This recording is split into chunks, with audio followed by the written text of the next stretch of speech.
السلام علیکم ورحمۃ اللہ تعالی وبرکاتہ۔ الحمدللہ رب العالمین والصلاة والسلام علی سید المرسلین وعلی آلہ واصحابہ اجمعین۔ الحمدللہ یہ اصول و شاشی کا درس ہے، اور آج اس درس میں ہم عام کتاب اللہ اور خبر واحد کے درمیان تعارض کی مثال دیکھیں گے۔ پچھلے درس میں عام کتاب اللہ اور قیاس کے درمیان تعارض کی ایک مثال بیان ہوئی تھی، جس میں عموم کتاب اللہ پہ عمل کیا گیا اور اس کے مقابل جو قیاس آ رہا تھا اسے ترک کر دیا گیا۔ یہ جو مثال آج کے درس میں ہوگی یہ عموم کتاب اللہ اور خبر واحد کے درمیان ہوگی، کہ جہاں تطبیق کی صورت نہیں ہے تو عمومی کتاب اللہ پر عمل کیا جائے گا اور خبر واحد کو ترک کر دیا جائے گا۔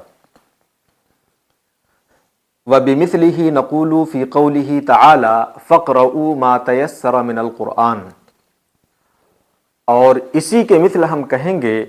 اللہ تبارک و تعالیٰ کے ارشاد گرامی فَاقْرَؤُوا مَا تَيَسَّرَ مِنَ الْقُرْآنِ میں، کہ قرآن میں سے جو تمہیں میسر آئے وہ تلاوت کر لو، پڑھ لو۔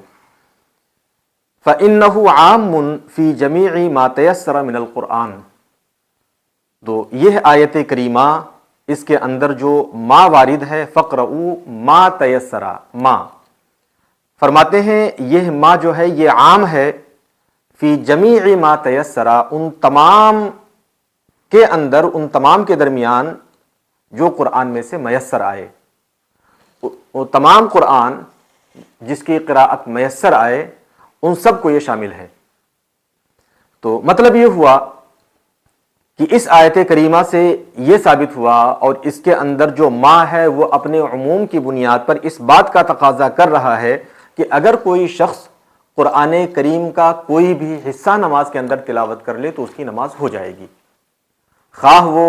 سورہ فلق کی تلاوت کر لے، یا سورہ ناس کی تلاوت کر لے، یا سورہ یاسین شریف کی تلاوت کر لے، یا سورہ رحمان شریف کی تلاوت کر لے، کوئی بھی سورت پڑھ لے قرآن کریم سے، کہیں کبھی کوئی بھی حصہ پڑھ لے، جو میسر آئے پڑھ لے، اس کی نماز ہو جائے گی۔ وَمِن ضَرُورَتِهِ عَدْمُ تَوَقُّفِ الْجَوَازِ عَلَى قِرَاءَةِ الْفَاتِحَةِ، اور چونکہ یہ ما عام ہے جو جمیع ما تیسر من القرآن کو شامل ہے، تو فرماتے ہیں کہ اس کے عموم کی ضرورتوں میں سے یہ ہے کہ جواز یہ سورہ فاتحہ کی قرأت پر موقوف نہ ہو، سورہ فاتحہ ہی پڑھنا نماز کے اندر فرض نہ ہو، یعنی نماز کی صحت یہ تلاوت فاتحہ پر موقوف نہ ہو، کیونکہ اگر نماز کی صحت سورہ فاتحہ پر موقوف ہو گئی تو ایسی صورت میں پھر کیا ہوگا کہ آیت کہہ رہی ہے کہ جو میسر آئے پڑھ لو، نماز ہو جائے گی۔ اب ایسی صورت میں اگر ہم سورہ فاتحہ پر جواز کو موقوف کر دیں تو پھر اس ما کے عموم کو باطل کرنا لازم آئے گا۔ تو ما چونکہ عام ہے لہٰذا اس کا یہ تقاضا ہے کہ جواز نماز یہ سورہ فاتحہ کی قرأت پر موقوف نہ ہو۔ وجاء فی الخبر، اور خبر واحد میں آیا ہے انہ علیہ الصلاۃ والسلام قال لا صلاۃ الا بفاتحۃ الکتاب، خبر واحد کے اندر آیا ہے کہ نبی کریم صلی اللہ علیہ وآلہ وسلم نے ارشاد فرمایا کہ نماز سورہ فاتحہ کے بغیر نہیں ہوگی۔ اب یہاں تعارض ہو گیا عموم میں کتاب اللہ اور خبر واحد کے درمیان۔ عموم کتاب اللہ یہ کہہ رہا ہے کہ قرآن کا جو حصہ میسر آئے پڑھ لو، نماز ہو جائے گی، خبر واحد کہہ رہی ہے کہ سورہ فاتحہ کے بغیر نماز نہیں ہوگی۔ تو عموم اور خبر واحد کے درمیان تعارض ہو گیا۔ جب تعارض ہو جائے تو دیکھا جائے گا کہ کیا یہاں تطبیق کی کوئی صورت ہے یا نہیں ہے۔ اگر تطبیق کی صورت نکلتی ہے اور دونوں پہ عمل ممکن ہو پاتا ہے تو پھر دونوں پہ عمل کیا جائے گا، اور اگر تطبیق کی صورت نہیں نکل پاتی ہے تو ایسی صورت میں عموم پہ عمل کیا جائے گا اور خبر واحد کو ترک کر دیا جائے گا۔ جب ہم نے یہاں پہ دیکھا، غور کیا کہ کیا دونوں کے درمیان کوئی تطبیق کی صورت نکل سکتی ہے، کیا دونوں پہ عمل ممکن ہے، تو یہاں سمجھ میں آیا کہ ہاں دونوں پہ عمل ہو سکتا ہے۔ پیچھے جو مثالیں گزری ہیں تو ان میں قیاس یا خبر واحد جب معارضے میں آئے ہیں اور ان کے ساتھ جب تعارض ہوا ہے تو وہاں تطبیق کی صورت نہیں نکل پائی ہے۔ خاص کتاب اللہ پر یا عام کتاب اللہ پر عمل کیا گیا ہے اور ان کے مقابل جو آیا اسے ترک کر دیا گیا ہے۔ یہ جو مثال ہے یہاں پہ تطبیق کی صورت نکل رہی ہے، لہذا دونوں پہ عمل کیا جائے گا۔ کیسے؟ فَعَمِلْنَا بِهِمَا عَلَى وَجْهٍ لَا يَتَغَيَّرُ بِهِ حُكْمُ الْكِتَابِ، لہذا ہم نے ان دونوں پر عمل کیا، عموم کتاب اللہ پر بھی اور خبر واحد پر بھی، ان دونوں پر ہم نے عمل کیا علی وجہ، اس طور پر لا يتغیر بہ حکم الکتاب، کہ جس کے سبب کتاب اللہ کے حکم میں کوئی تبدیلی نہ آئے۔ دونوں پر عمل ہوگا اور اس طرح سے عمل ہوگا کہ جو حکم کتاب ہے، جو ما کا عموم ہے، اس عموم میں کوئی فرق نہیں پڑے گا، اس کا عموم باطل نہیں ہوگا، حکم کتاب اللہ میں کوئی تبدیلی نہیں آئے گی۔ اس طرح سے ہم نے دونوں پر عمل کیا، بِأَن نَحْمِلَ الْخَبَرَ عَلَى نَفْيِ الْكَمَالِ حَتَّى يَكُونَ مُطْلَقُ الْقِرَاءَةِ فَرْضًا لِحُكْمِ الْكِتَابِ وَقِرَاءَةُ الْفَاتِحَةِ وَاجِبَةً بِحُكْمِ الْخَبَرِ، بئی طور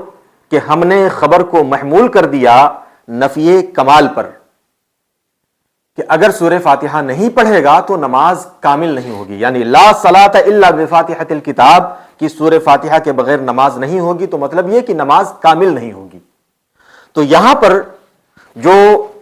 خبر واحد میں آیا ہے کہ نماز نہیں ہوگی، تو اس نفی کو ہم نے کمال پر محمول کر دیا اور کمال کی نفی کر دی کہ اگر سورہ فاتحہ نہیں پڑھی تو ایسی صورت میں نماز کامل نہیں ہوگی۔ اور جب ہم نے اس خبر کے اندر یہ تعویل کر دی اس خبر کی کہ ہم نے نفی کو، خبر کو نفی کمال پر محمول کر دیا، تو اب مطلب یہ ہوا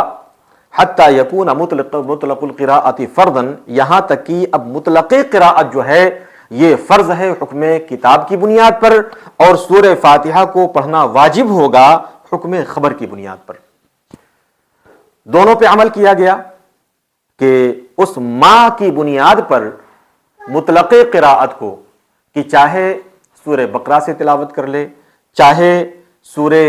آل عمران سے تلاوت کر لے، یا کسی دوسری سورت سے تلاوت کر لے، ان تمام صورتوں میں جو فرض قراءت ہے وہ اس کی ادائیگی ہو جائے گی۔ تو مطلق قراءت یہ فرض ہے، فَاقْرَؤُوا مَا تَيَسَّرَ مِنَ الْقُرْآن کی بنیاد پر، اور اس کے اندر سورہ فاتحہ بھی شامل ہے کہ اگر سورہ فاتحہ پڑھ لے گا تو مطلق قراءت کا جو فرضیت ہے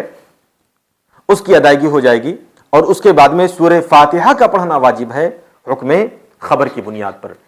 کہ سورہ فاتحہ کے بغیر نماز کامل نہیں ہوگی۔ تو فَاقْرَؤُوا مَا تَيَسَّرَ مِنَ الْقُرْآن کی بنیاد پر قرآن کے کسی بھی حصے کا پڑھنا یہ فرض ہوگا، اور لا صلاۃ الا بفاتحۃ الکتاب کی بنیاد پر سورہ فاتحہ کا پڑھنا یہ واجب ہوگا۔ تو اس طرح یہاں